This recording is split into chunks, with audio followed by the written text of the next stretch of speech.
Thank you, thank you, thank you. You guys absolutely made my weekend. I told you about my book late last week, and over the weekend, so many of you bought my book that it skyrocketed on Amazon to #1 on the bestseller list in 2 different categories, in the philosophy and social aspects of education category and in the cultural policy category. Take a look at this on the screen.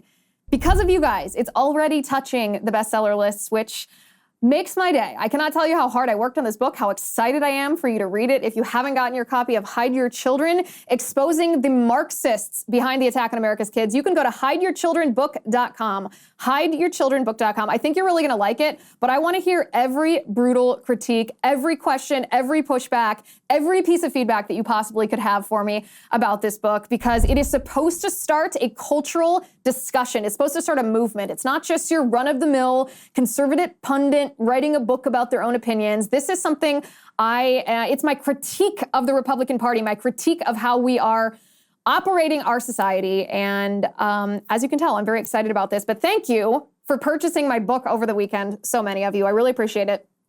Okay, I want to watch a funny video with you.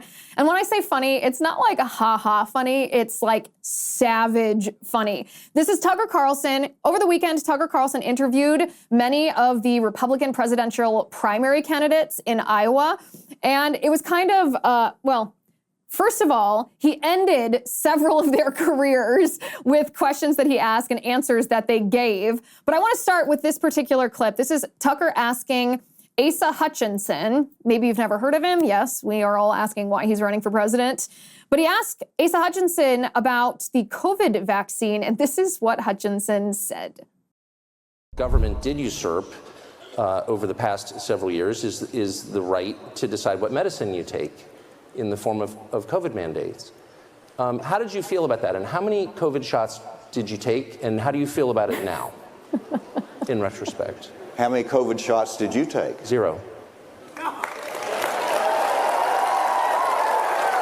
But I think it's fair, and I can see that you recoiled when I asked you that question. And I don't think, honestly, you should be asking people about their medical care, but that became a matter of public policy. And I do think that the whole country ought to pause and assess, like, what did we just go through? How do we feel about it now? And so it's a very straightforward question. Well, Savage. So savage. First of all, you have to wonder why Asa Hutchinson doesn't want to answer this question, right? Because my analysis of this situation is Asa Hutchinson doesn't want to answer this question because he probably got a bunch of COVID vaccines and he probably doesn't regret it. And yet he knows that the Republican electorate, by and large, reject the COVID jabs, and he doesn't want to turn off the people who he wants to vote for them, but is he really representing them if he got these COVID jabs and he doesn't regret them if he stands by them? It's political hypocrisy in action. But I got to tell you a personal take here. When I watched this video, I laughed, of course, just because it's subjectively funny. Tucker has a unique skill set of being able to ask astute questions, to get really interesting answers, while also being extremely entertaining. Like, that's just, it's not even a gotcha question. It's just good television. But I automatically have an increased respect when I find out that someone, especially someone in the public eye like Tucker Carlson, did not get the COVID jab. It's my human reaction when I suspected that Tucker did not get the COVID jab because he was one of the only Fox hosts that wasn't bragging about it, that wasn't advertising for it. I suspected that he didn't, given his coverage of the COVID jab, but you never know. He'd never come out and said that he didn't. He just implied it. But I have increased respect. And here's my edgy viewpoint, but I think this is really important to our culture. I also, conversely, I'm disappointed when I hear that someone who I at least formerly respected, someone that I respect, did get it. I'm a little disappointed. I'm not saying this because I condemn people who got it. I don't. In fact, being generous, I've analyzed, why did so many people get it? Why did so many Republicans get it? And I understand that people were really afraid. They were really fearful because the mainstream media and the public health establishments and their family and friends and everything were just striking fear in their hearts. And you get paralyzed by that paranoia. If you've ever had something that you're so scared of, almost a phobia, your body actually feels physically locked up. So I understand that. A lot of people also hadn't been red-pilled yet, or they hadn't yet been introduced to Fauci, or at least not enough to Fauci to really understand the villain that he is. And a lot of people still were looking at their doctors with too much deference, in my opinion, just kind of blindly obeying their doctors instead of being a participant, or even you could say an employer of doctors. Or a lot of people just couldn't tolerate the social backlash. So I think it's okay for you and I to feel disappointed in that. If someone didn't really want the vaccine and they got it anyway because of any of these reasons, it's okay to feel disappointed. It's not condemnation. In fact, this is what I would offer. I think those people who got it, who now regret it, should feel a little disappointed in themselves. It's okay. We risk as a society, we risk as a Republican Party and a conservative movement whitewashing the situation a little bit because we don't want to vilify the people who were fearful or who might have lost their jobs. We don't want to, the majority of people got the COVID vaccine. So you don't want to alienate everybody who you want to vote for you or everybody who listens to you. But if we whitewash it too much, if we pretend that it's not a big deal, that, oh, okay, you can't really be blamed for that, then society is not going to change because people aren't going to analyze their behavior, feel a little bit of embarrassment or disappointment in themselves, and then seek recourse and then alter their behavior. So I think it's okay to feel a little disappointed. I felt an increase in admiration for Tucker Carlson. You know, I don't like any politician. I put no one on a pedestal, but I always feel more respect for someone when I hear that they haven't gotten, and a little smidge of disappointment when I hear that somebody has. Okay, we are going to show you how Tucker Carlson ended Mike Pence's political career on that stage. But first, we're going to talk about Upside. Every year, we all pledge to save more and spend less. But how are you supposed to save when you're paying inflated prices for everyday essentials like gas and like groceries? You can't just cut those purchases out of your budget. But now, thanks to my 2023 money back hack, you can get cash back from them with Upside. Upside is my new favorite app. It's incredible for anybody who buys gas or groceries or dines out, anybody impacted by inflation. With Upside, I get cash back on every purchase I make. It's my secret weapon for staying on track with my savings goals. To get started, all you have to do is download the free Upside app onto your phone, use my promo code Liz5, and you can get an extra 25 cents back for every gallon on your first tank of gas. Next, claim an offer for whatever you're buying on Upside. Then you just pay as usual with a credit or debit card. Follow the steps in the app. It's very simple, and voila, you get paid. In comparison to credit card rewards or loyalty programs, you can earn 3 times more cash back with Upside. Plus, Upside doesn't sell your personal information. So, download the free Upside app. Use promo code Liz5 to get an extra 25 cents back for every gallon on your first tank of gas. That's an extra 25 cents back for every gallon on your first tank of gas using promo code Liz5. But first, download the free Upside app, just like I did. Okay, did you guys ever watch that? This is an old musical. Did you ever watch 7 Brides for 7 Brothers? And remember the barn raising scene where the farmer brothers were supposed to be feuding with the city boys over the girls? And it was this really massive choreographed scene. But one part of the scene was one of the brothers was in a fight, in a physical fight, like fisticuffs fight with one of the city boys. And once he had defeated that city boy, another city boy jumped up to fight him. And 1, 2, 3, 4, 5, 6, 7, the brother continued to punch out these city boys, and as soon as he punched one out, another one came up. This is what kept coming to my mind when I was watching this event with Tucker Carlson. He would just slaughter one presidential candidate after another, and he'd just remain seated there, and they'd bring another one out. He'd slaughter him. They'd bring another one out. He'd slaughter them. And no better example of this than the answer that Mike Pence gave when Tucker asked him a question that apparently flustered him. Take a listen. You are distressed that the Ukrainians don't have enough American tanks. Every city in the United States has become much worse over the past 3 years. Yeah. Drive around. There's not one city that's gotten better in the United States. And it's visible. Our economy has degraded. The suicide rate has jumped. Public filth and disorder and crime have exponentially increased. And yet, your concern is that the Ukrainians, a country most people can't find on a map, who've received tens of billions of U.S. tax dollars, don't have enough tanks. Right. I think it's a fair question to ask, like, where's the concern for the United States in that? Well, it's not my concern. Tucker, I've heard that routine from you before, but that's not my concern.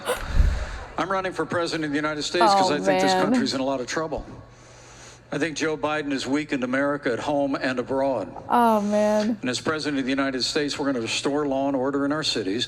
We're going to secure our border. We're going to get this economy moving again. And we're going to make sure that we have men and women on our courts at every level that will stand for the right to life and defend all the God-given liberties enshrined in our Constitution. Anybody that says that we can't be the leader of the free world and solve our problems at home has a pretty small view of the greatest nation on earth. We can do both. And by the way, not only, that obviously ended Mike Pence's political career here, and he knew it, Two things that I will say. First of all, if we're taking not a nuanced approach here, but if we're analyzing this accurately, Mike Pence did not mean when he said that is not my concern. He did not mean that America wasn't his concern. He meant that Tucker misstated his concern. But in politics, nuance doesn't always matter. And in this case, Mike Pence just gave everyone running against him the best soundbite on the face of the earth, because without context, it sounds like Tucker's like, what about American cities? And Pence goes, that's not my concern. That's not my concern. And Mike Pence, by the way, knew as soon as he said that, he knew what kind of soundbite that he gave to Tucker Carlson, because his ears turned red. You can watch. Politicians, especially men, often wear makeup. They always wear makeup. Sometimes they wear full foundation. Oftentimes they wear powder, but they don't. Sometimes makeup artists forget to powder their ears. And so when they make a misstep, if you watch their ears will turn red. And Mike Pence's ears were like the color of a red beet. He knew exactly what he had said. And then Tucker asked a very similar question to Senator Tim Scott. And this is what Tim Scott said. Well, so here's, I'm just interested because all measures are relative. So Russia's bad, Russia's a threat, Putin's evil, got it. But the total body count from Russia in the United States is right around 0. Like, I don't know anyone who's been killed by Russia. I know people personally who've been killed by Mexico. The government of Mexico allows fentanyl to be made in its country and to come over our border. Yes. And remittances from Mexico are a huge part of their economy. The Mexican government is party to the murder of hundreds of thousands of Americans. So why is Mexico less of a threat than Russia? Well, two things. I think we can walk and chew gum at the same time. Okay, but Yeah, and frankly, here's no Americans killed by Russia, Yep. hundreds of thousands killed by Mexico, but Mexico's our ally and Russia's our enemy. How does that work? well, I'm not going to pretend like the legislation I have sponsored and I would sign as President of the United States freezes the assets of the Mexican cartels, targets the Mexican cartels, and hopefully eliminates the flow of fentanyl. Because I do agree with you that 70,000 Americans losing their lives on an annual basis is an existential threat to America that we can solve. We don't have to choose the good news. Would you be willing to say to the Mexican government, your economy runs on factories right over the border, car plants, for example, but many other manufacturing plants, and we're just going to slap tariffs on that and tank your economy, like tomorrow, unless you stop allowing poison to come into our country? Like, why not do that? I say you use every tool available to stop fentanyl from coming across our border. No exceptions. Interesting. Okay, this is the part that doesn't make sense to me about that clip. I just Googled it right now. And since the war between Russia and Ukraine started over a year ago now, the U.S. has given Ukraine more than $113 billion. $113 billion. And so Tim Scott says we can walk and chew gum at the same time. Well, how much money are we putting towards our border crisis? How much money are we putting towards stopping the overdose of fentanyl? How much money are we putting towards fighting the Mexican drug cartels? You say you can walk and chew gum at the same time. Like, sure, that's a nice little thing to say, a nice little slogan for your campaign, but it doesn't make any sense when you're okay with giving all this money to Ukraine and you're not spending any of that money on the border. It just tells me a politician that doesn't want to take an edgy position. You know I don't like any politician. I'm here to call out the errors in every single politician. And some politicians like Nikki Haley make it really easy for us. We're going to watch that video in just a second. But first, we're going to talk about American Hartford Gold. I don't mean to sound doom and gloom, but I do feel like we're on the brink of a massive financial crisis. It's not really a matter of if, it's more a matter of when this is going to happen. We saw the beginnings of it with Silicon Valley Bank collapsing, then First Republic Bank, Signature Bank. And meanwhile, our Treasury Secretary, Janet Yellen, admitted that the FDIC and the Fed are going to pick and choose which banks they're going to bail out based essentially on how woke the bank is or not. So my question is our money really safe in this system when it's being run by idiots? And I'll be honest and tell you, I don't feel confident that it is. That's why I highly recommend you do what I did. Call the only precious metals dealer I trust, American Hartford Gold. They make it simple and easy to protect your savings and retirement accounts with physical gold and silver. With one short phone call, they can have physical gold and silver delivered right to your door or inside your IRA or 401k. And if you call them right now, they'll give you up to $1,500 of free silver on your first order. So don't wait. Call them now. Call 866-781-7499.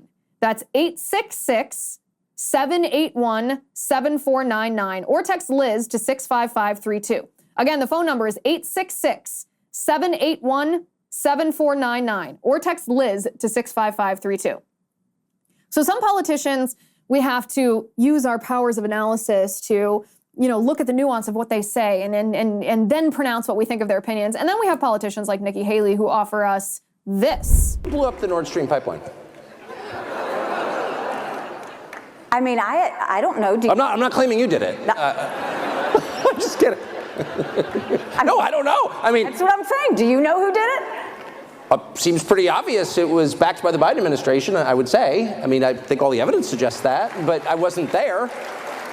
But that seems like a huge step. This is the largest industrial sabotage in history, sent more carbon in the atmosphere than any act ever.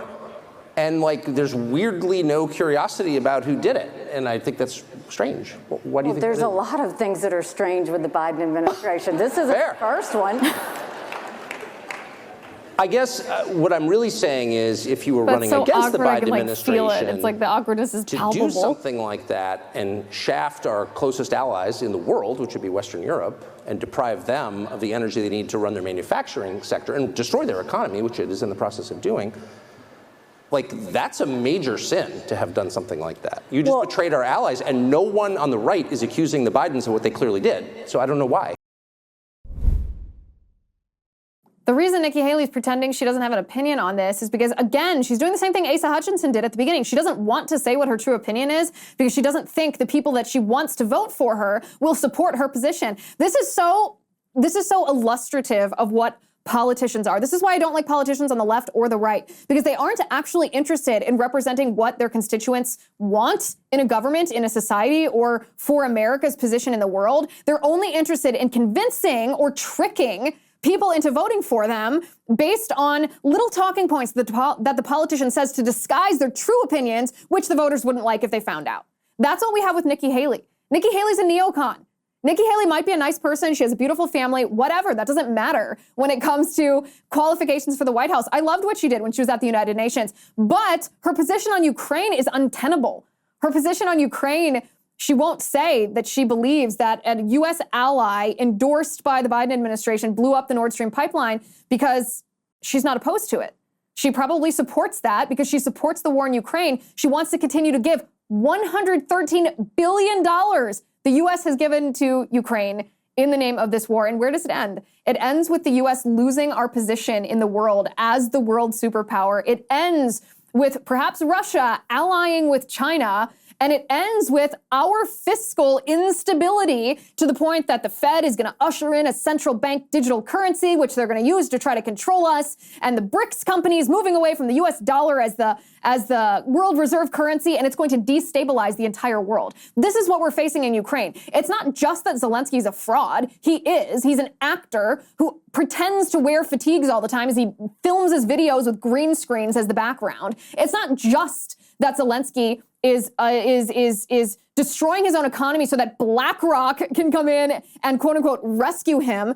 It matters to us, to the American people in the world. That's why these clips of Tim Scott and Nikki Haley are so egregious, and Mike Pence on Ukraine are so egregious because they don't understand the threat that the war in Ukraine and the U.S. involvement in the war in Ukraine poses here to the United States. But then, of course, we have DeSantis. And again, I don't like any politician on the left or the right, but at least DeSantis shows that he understands a shred of the idiocy of this war, although I'm still not certain what his position is on how, if he were president, that he would end this war. Like, would he stop it on day one? Because that's what I want from a presidential candidate. This is what DeSantis said, though. As president, you'd be in charge pretty much single-handedly of America's foreign policy. So with that in mind, I have to ask you about Ukraine. So in the spring, you described the war in Ukraine as a, quote, territorial dispute. You issued a statement saying it was a territorial dispute that was not central to America's national interest. There was an outcry over this, and then pretty soon after you seemed to change your view and describe Putin as a war criminal and say that it was central to America's foreign policy. Why did you change, and where are you now? So the last part I did not say. I served in Iraq during the Iraq campaign in Fallujah. I was attached to U.S. Navy SEAL Team 1. And remember, it started on what WMD. then we had Al-Qaeda in Iraq, then it was create a democracy, then it was that. And so the lesson that I learned from there is if you're going to commit to do military, whether it's aid or whether it's troops, you need to have a concrete idea of what you're trying to achieve.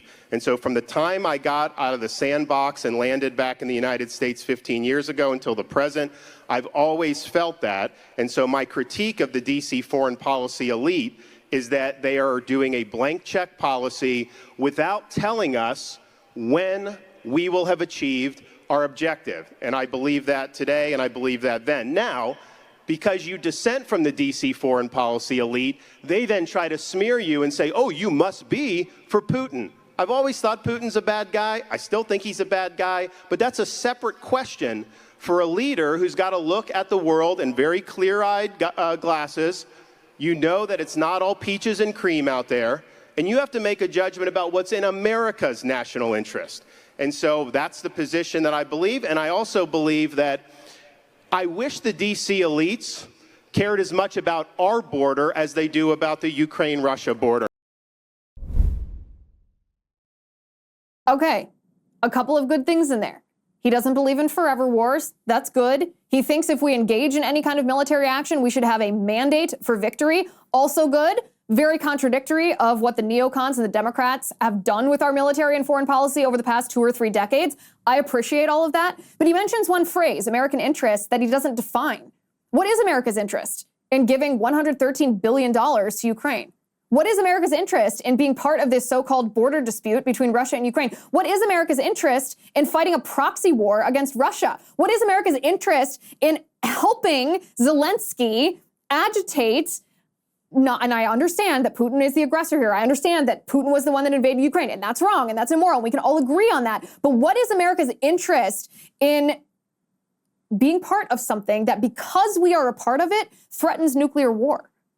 What is America's interest, and why can't any politician define this? I don't understand this. These are people. These politicians are people who want to occupy the Oval Office. They want to be the leader of the free world. They want to be the most powerful person on the planet. Why can't you define it?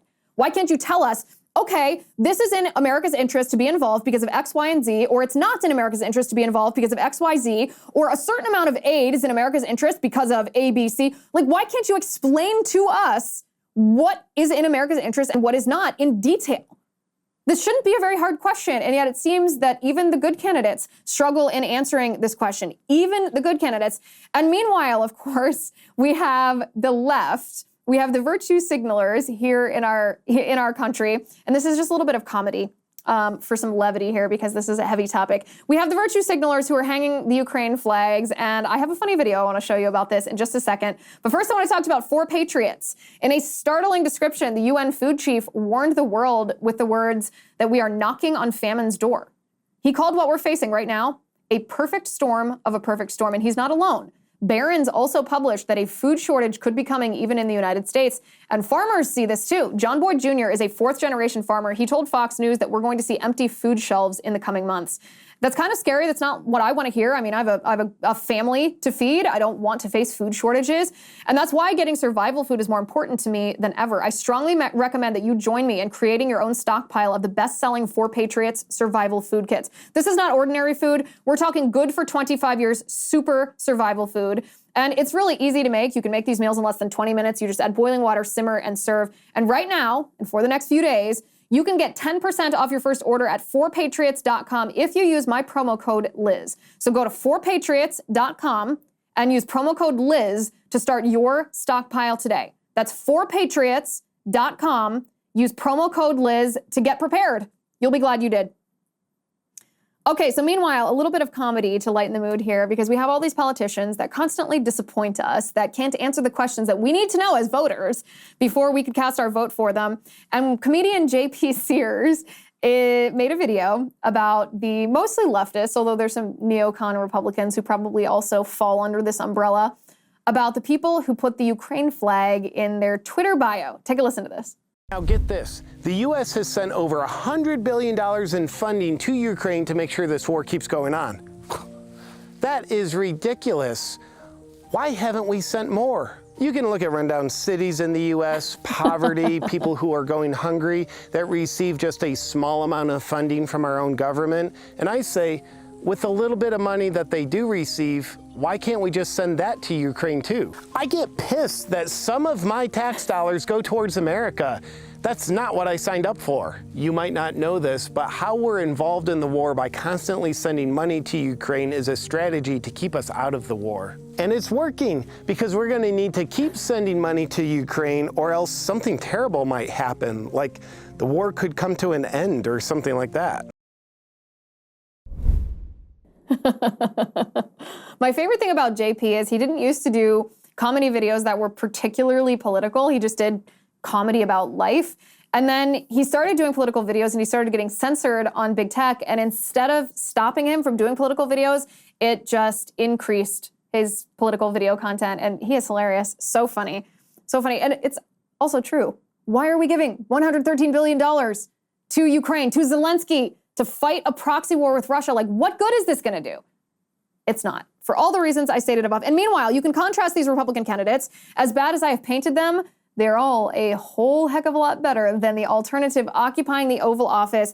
Joe Biden this weekend, I don't even know how to describe this. He was sniffing a toddler and nibbling this little girl even as she was recoiling in fright. You got to take a look at this video.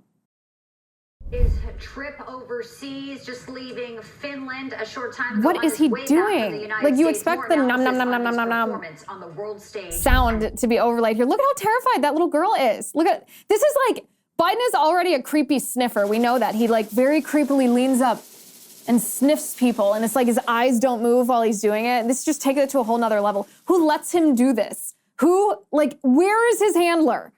And shame on that mother for not protecting her children from this disgusting predator. Disgusting. So meanwhile, he's the leader of the free world, but his number two, I mean, as incompetent and senile as Joe Biden is, this would be the alternative. This is what Kamala Harris was advocating for over the weekend. She said that the point of climate change is to reduce the population. Her words, not mine. Take a listen. Think about the impact on something like public health.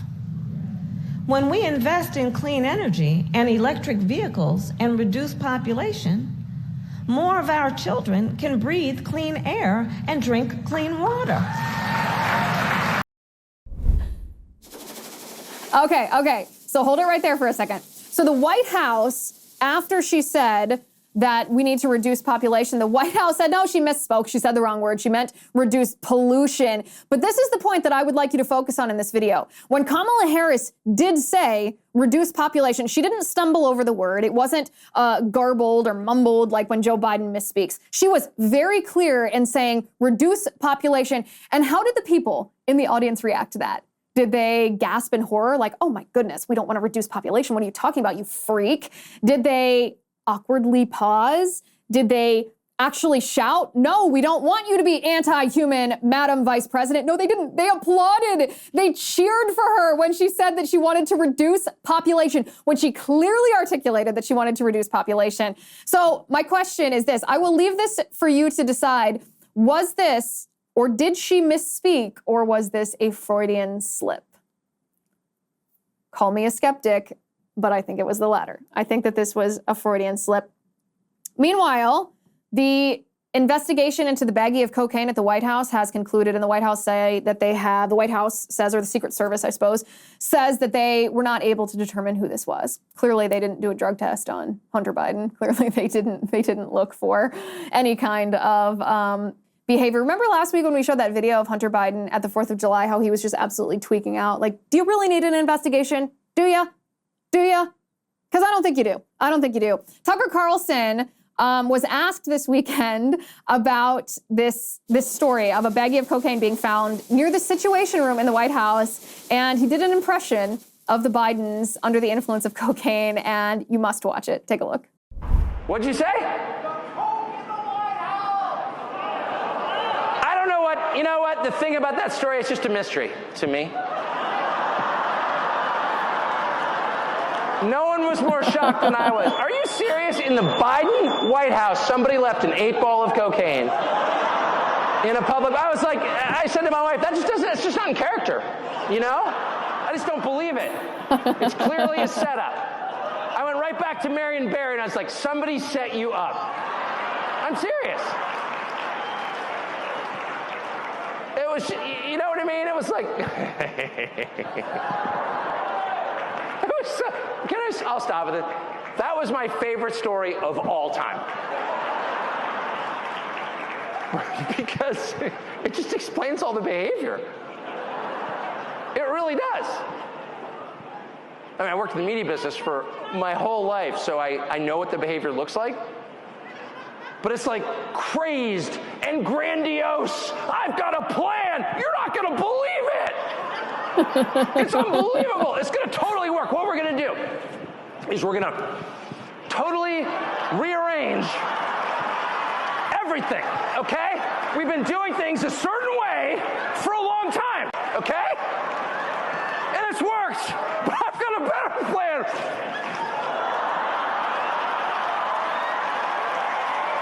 And that's their entire approach. The fact that he is laughing so hard at the podium just cracks me up. And he's not wrong. That is how the entire Biden administration, not just Hunter Biden, behaves. All right, we have time for one more cool thing today. I'll narrate for those who are just listening on audio here, but this is Steph Curry, obviously NBA basketball star Steph Curry, playing golf and making a hole-in-one. Take a look. It's obvious he can really play. All right, he hit the ball. Boy, it's in flight. Oh wait, do I have to talk like this if I'm a PGA announcer? The ball is in flight. And it's in the hole. It's in the hole. And then he violates every norm of a golf course, and he throws his hat, and he takes off running down the entire fairway. Man, that dude is a fast runner. Like, very fast runner. You can tell he's a professional athlete, a world-class professional athlete. This actually makes golf way more interesting to me. Imagine if golfers reacted like this on a regular basis when they made a good shot, instead of just the golf clap, the sedate and respectful golf clap. Imagine if you took a lap around the green every time you made a shot like that. It is awesome. There is something really cool about a hole-in-one. All right, guys. Thank you for watching. Thank you for listening. I'm Liz Wheeler. This is The Liz Wheeler Show.